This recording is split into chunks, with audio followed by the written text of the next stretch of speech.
यहाँ पर हम आमंत्रित करना चाहेंगे बाघेल जी को।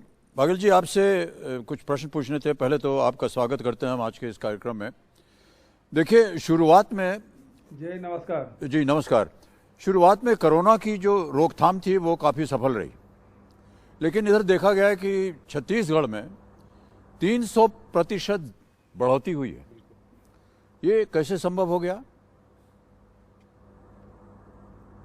और इसकी वजह क्या है? देखिए, सबसे पहली बात यह है कि छत्तीसगढ़ है वो 7 राज्यों से घिरा हुआ है। और उस समय आपने देखा होगा कि लॉकडाउन के समय हम लोगों ने जो कदम जो उठाए उसमें सबसे पहले यह है कि हमने अपने सीमाओं को सील कर दिया था और उसके कारण से बाहर के लोग नहीं आ पाए। एयरपोर्ट भी बंद था और रेलवे मार्ग भी बंद था। इसका फायदा ये हुआ कि जो बाहर से आए उसको आइडेंटिफाई किए, जो विदेश से आए उनको आइडेंटिफाई किए और उसका इलाज शुरू कर दिए। इस कारण से हमारे यहाँ जो कोरोना पॉजिटिव है वो केवल 3 तक के हम लोग ले आए थे। लेकिन जैसे ही सीमाओं को खोला गया, एयरपोर्ट शुरू किया गया, रेलवे स्टेशन में रेल आने शुरू हुए और इसके कारण से जो बाहर से जो जितने भी लोग आए उसके कारण से हमारी संख्या बढ़ी। आपको पता है अमिताभ जी, हमारे यहाँ छत्तीसगढ़ में नक्सली समस्या है तो बहुत सारे जवान पैरामिलिट्री फोर्स यहाँ डिप्लाई है। तो हजारों जो जवान जो छुट्टी से वापस लौटे वो कोरोना से संक्रमित थे। तो इस प्रकार से ये कंट्रोल के बाहर हुआ और आंकड़ा बढ़ा। लेकिन अभी हम लोग लगातार प्रयास कर रहे हैं और मैं समझता हूं कि कोरोना से हम जीतने में सफल होंगे। जी बघेल साहब, मैं संकेत बोल रहा हूं आपसे और हमारी लगातार चर्चा होती रही है समय समय पर। आपको मेरी आवाज आ रही है बघेल साहब? क्या आप मुझे सुन पा रहे हैं? हो रहा है जी, इसको अभी सुधार लेते हैं। मैं अपना सवाल पूछता हूं, संभवतः सुधर जाएगा ये भी।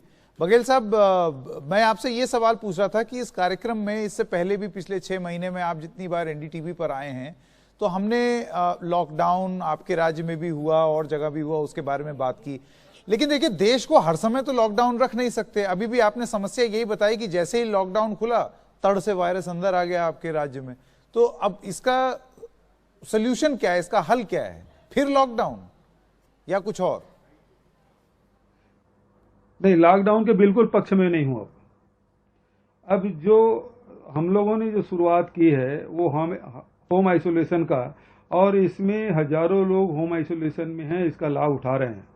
आप हॉस्पिटल में जितने भी मरीजों की इलाज हो रहा है उसमें देखेंगे सबसे ज्यादा जो शिकायत आती है कि डॉक्टर राउंड में नहीं आते, नर्स नहीं आते और लोग अकेलेपन में अवसाद से ग्रसित होते जा रहे हैं।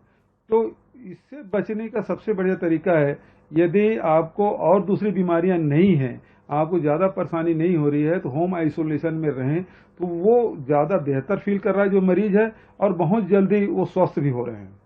दवाइयां हम घर घर बांट रहे हैं और लगातार उसे जो कॉल सेंटर है उसके माध्यम से हमारे डॉक्टर हैं और जो एक्सपर्ट हैं वो लगातार उसे संपर्क में, हर जिले में इसकी व्यवस्था कर दी गई है और हजारों के तादाद में लोग घर में हैं। और हमारे यहाँ अभी कोरोना पॉजिटिव की संख्या जो है वो 31,000 है। जी बघेल जी, एक और बात पूछनी थी आपसे। देखिए, स्वच्छता और स्वास्थ्य ये एक दूसरे के साथ बहुत ही इनका गहरा संबंध है। आपने बहुत ही सफलता के साथ स्वच्छता जो हमारा अभियान था और जिसमें आप भी जुड़े थे उसे आपने चलाया। साफ सफाई इस महामारी के दौर में बहुत ही अहम भूमिका निभाती है। आपकी सबसे बड़ी सीख क्या मिली आपको इससे? क्योंकि सिर्फ एक स्वच्छ छत्तीसगढ़ ही स्वस्थ बन सकता है क्या? देखिए, ये 3 विषय लिए हैं एनडीटीवी ने, स्वच्छता, स्वास्थ्य और पर्यावरण, और तीनों एक दूसरे से जुड़े हुए हैं। और जहां तक स्वच्छता की बात है तो छत्तीसगढ़ में हमारे 10,000 महिला समूह हैं, वो लगातार काम कर रही हैं और हमने पूरे देश में दूसरा स्थान प्राप्त किया है।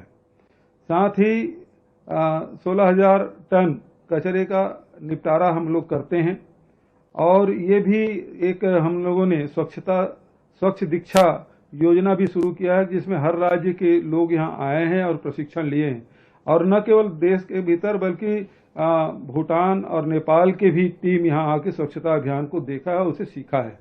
तो ये हमारे जो महिलाएं हैं वो लगातार काम कर रही है और ई रिक्शा वगैरह के माध्यम से इसका परिवहन करते हैं। यदि हम डीजल की गाड़ी करते तो करोड़ों रुपया 2000 करोड़ के आसपास खर्चा बैठता, लेकिन हम लोग लगभग 200 करोड़ के अंदर में, जिसमें हमारे जो महिला समूह है स्वच्छता दीदी, उनके भी मानदेय जो पहले 5,000 था उसे बढ़ा के 6,000 कर दिया, ये भी इसमें शामिल है। और अभी हम लोगों ने जो योजना शुरू की है नरवा गरवा घुरवा बाड़ी, और इसके माध्यम से हम लोग जो गोबर है वो भी एकत्रित कर रहे हैं और इस 2 महीने में हम लोग हरेली के त्योहार के दिन हम लोगों ने शुरुआत की और इस 2 महीने में लगभग 11 लाख क्विंटल गोबर एकत्रित किए हैं और जिसमें 20 करोड़ रुपए की राशि का भुगतान किया है। तो जहां एक तरफ इसमें साफ सफाई भी हो रहा है और दूसरी तरफ इसमें लोगों के आय में वृद्धि भी हो रही है। जो लैंडलेस लेबर है उसके लिए एक बहुत ही कारगर योजना है और पूरे देश में और क्या पूरे विश्व में कह सकता हूं, ये पहली योजना है जिसे गोधन न्याय योजना के रूप में हमने शुरुआत की है और इसका लाभ भी मिल रहा है। और जो गंदगी सड़कों पे पड़े रहते थे, चाहे वो शहर हो चाहे गांव हो, वो सब एकत्रित किया जा रहा है और जिसके पास भी मवेशी है, जानवर है, उसके भी गोबर से उनको आय में वृद्धि हो रही है। जी, पर्यावरण की जहां तक की बात है तो पर्यावरण के दिशा में हम लोगों ने काम किया। छत्तीसगढ़ में करीब 44% जंगल है, पूरे देश का 70% है और पूरे देश को, मतलब दूसरे शब्दों में कहा जा सकता है कि देश को ऑक्सीजन देने में छत्तीसगढ़ का 17% योगदान है। तो ये और इस साल हम लोगों ने किया है कि ये वृक्षारोपण जो हम लोग करते थे उसमें फलदार वृक्षों का वृक्षारोपण करें ताकि हमारे जो वनांचल में रहने वाले लोग हैं, हमारे आदिवासी हैं, उनको उस वृक्षारोपण से आने वाले समय में उसका रोजगार का, उनके आय का साधन बने, ये हमारी कोशिश है। जहां तक कि स्वास्थ्य की बात है, अभी मेघा पाटकर जी के भी मैं सुन रहा था और उन्होंने जो कुपोषण की बात कही, तो हमारे छत्तीसगढ़ में 37.7% बच्चे कुपोषित हैं। इस साल हमने 2 अक्टूबर, पिछले साल गांधी जयंती के दिन ही 2 अक्टूबर को हमने मुख्यमंत्री सुपोषण योजना की शुरुआत की और मुझे बताते हुए प्रसन्नता हो रही है कि छत्तीसगढ़ में जो 5 लाख कुपोषित बच्चे हैं उसमें से 68,000, जिसका मतलब 13% से अधिक बच्चे कुपोषण से बाहर आए हैं। ये मुख्यमंत्री सुपोषण जो योजना चलाए हैं। उसी प्रकार से मुख्यमंत्री हाट बाजार क्लिनिक योजना, क्योंकि हमारे वनांचल में रहने वाले लोग हॉस्पिटल भले न जाएं, शहर भले न जाएं, लेकिन हाट बाजार जरूर जाते हैं। इस कारण से हाट बाजार क्लिनिक योजना हमने शुरू की है। पूरे जो मेडिकल टीम है वो हर हाट बाजार में जाते हैं और वो करीब साल भर में, क्योंकि कोरोना काल शुरू हुआ उसके पहले तक के 26,000 हमारे कैंप लगे, जिसमें लाखों लोग, 8 लाख लोग इसका लाभ लिए हैं। तो इस प्रकार से स्वास्थ्य की दिशा में, कुपोषण के लड़ाई की दिशा में और साथ ही पर्यावरण की दिशा में हम लोग लगातार काम कर रहे हैं। मान्यवर, आपका बहुत बहुत धन्यवाद, प्रणाम करते हैं हम आपको और सारी बातें जो आपने कही उसका हम संजो करके रखेंगे अपने मन में।